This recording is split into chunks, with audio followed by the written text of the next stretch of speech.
அந்த உருண்டமலை ஓரத்தில நான் உளுந்து காய போட்டிருந்தேன். அந்த உளுந்து கூட்டி அள்ளு முன்னே, அந்த உளுந்த கூட்டி அள்ளு முன்னே, இந்த சண்டாள சீமையில இன்னைக்கு உரிமை சத்தந்தான் கேட்டதென்ன? ஏ ஆக்காட்டி ஆக்காட்டி, நீ எங்கெங்கே முட்டையிட்ட, எங்கெங்கே முட்டையிட்ட, எங்கெங்கே முட்டையிட்டே? நான் கள்ள தொலைச்சு கருமலையில் முட்டையிட்டேன், கருமலையில் முட்டையிட்டேன், கருமலையில் முட்டையிட்டேன்.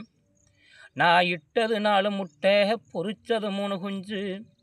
ஐயா நான் இட்டது 4 முட்டை, பொறிச்சது 3 குஞ்சு.